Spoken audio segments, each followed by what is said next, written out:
ꯑꯗꯣ ꯁꯨꯕꯣꯏ ꯑꯦꯟ ꯗꯦꯕꯤꯀꯥꯒꯤ ꯆꯦꯅꯦꯜꯅ ꯃꯌꯥꯝꯕꯨ ꯈꯣꯏꯔꯝꯖꯔꯤ ꯑꯗꯣ ꯃꯌꯥꯝ ꯉꯁꯤ ꯑꯃꯨꯛ ꯑꯅꯧꯕ ꯚꯤꯗꯤꯑꯣ ꯑꯃ ꯂꯧꯅ ꯂꯥꯛꯆꯔꯤ ꯍꯧꯖꯤꯛ ꯑꯩ ꯂꯣꯏꯁꯟ ꯈꯣꯠꯆꯟꯅ ꯂꯣꯏꯔꯦ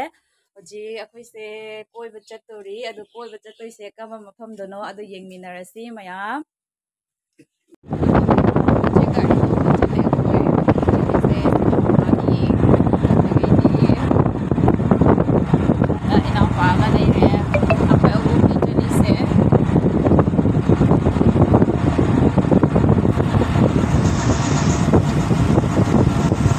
ꯑꯩꯈꯣꯏꯒꯤ ꯗꯣꯔꯃꯅꯒꯔ ꯇꯥꯎꯟꯅꯤ ꯁꯤꯁꯦ ꯑꯗꯣ ꯉꯁꯤ ꯅꯣꯡꯃꯥꯏꯖꯤꯡ ꯑꯣꯏꯕꯒꯤꯗꯃꯛ ꯗꯨꯀꯥꯟꯁꯦ ꯑꯌꯥꯝꯕ ꯕꯟꯅꯤ ꯃꯌꯥꯝ ꯑꯁꯤꯁꯤꯅ ꯇ꯭ꯔꯤꯄꯨꯔꯥꯒꯤ ꯇꯤ ꯒꯥꯔꯗꯦꯟꯅꯤ ꯆꯥꯃꯅꯥ ꯕꯥꯒꯥꯟ ꯊꯣꯡꯁꯤꯅ ꯃꯨꯅꯨ ꯇꯨꯔꯦꯟꯒꯤ ꯊꯣꯡꯗꯨꯅꯤ ꯑꯗꯨꯁꯤꯒ ꯒꯥꯔꯤꯁꯦ ꯈꯔ ꯂꯦꯞꯄꯅꯤ ꯑꯩꯈꯣꯏ ꯃꯃꯥꯅ ꯂꯐꯣꯏ ꯂꯩꯔꯨꯔꯦ ꯑꯗꯣ ꯑꯩꯈꯣꯏ ꯃꯐꯝꯁꯤꯁꯨ ꯌꯧꯔꯦ ꯂꯥꯏ ꯈꯣꯏꯔꯝꯗꯣꯏ ꯃꯐꯝꯁꯦ ꯑꯩꯈꯣꯏ ꯍꯧꯖꯤꯛ ꯆꯪꯉꯤ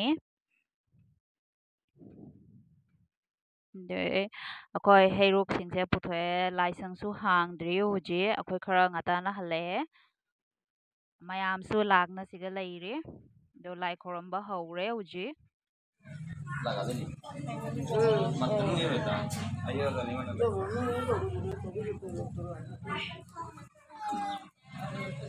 ꯃꯌꯥꯝ ꯑꯩꯈꯣꯏ ꯂꯥꯏ ꯈꯣꯏꯔꯝ ꯂꯣꯏꯔꯦ ꯑꯗꯣ ꯍꯧꯖꯤꯛ ꯂꯥꯏꯁꯪꯁꯤꯁꯨ ꯂꯣꯟꯖꯟꯒꯦ ꯇꯧꯔꯦ ꯃꯣꯏ ꯂꯣꯟꯖꯜꯂꯦ ꯍꯧꯖꯤꯛ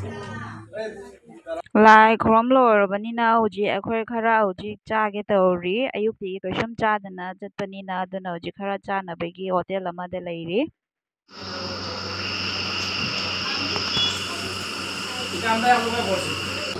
স্বাস্থ্য বেশি বাড়ি যায় বেশি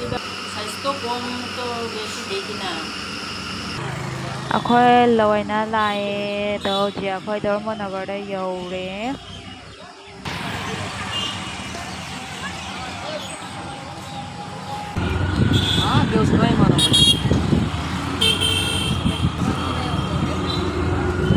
ꯃꯌꯥꯝ ꯑꯩꯈꯣꯏꯁꯦ ꯌꯨꯝ ꯌꯧꯕꯗ ꯃꯝꯃꯦ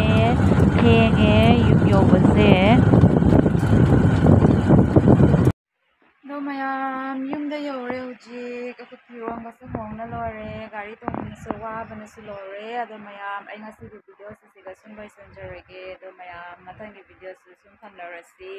ꯑꯗꯣ ꯕꯥꯏ ꯕꯥꯏ ꯑꯗꯣ ꯃꯌꯥꯝ ꯑꯩꯒꯤ ꯚꯤꯗꯤꯑꯣꯁꯦ ꯄꯥꯝꯕꯤꯕ ꯇꯥꯔꯗꯤ ꯃꯌꯥꯝ ꯄ꯭ꯂꯤꯖ ꯂꯥꯏꯛ ꯁꯤꯌꯔ ꯑꯦꯟ ꯁꯕꯁꯀ꯭ꯔꯥꯏꯕ ꯇꯧꯕꯤꯔꯝꯃꯨ ꯕꯥꯏ ꯕꯥꯏ ꯃꯊꯪ ꯐꯪꯅꯔꯁꯤ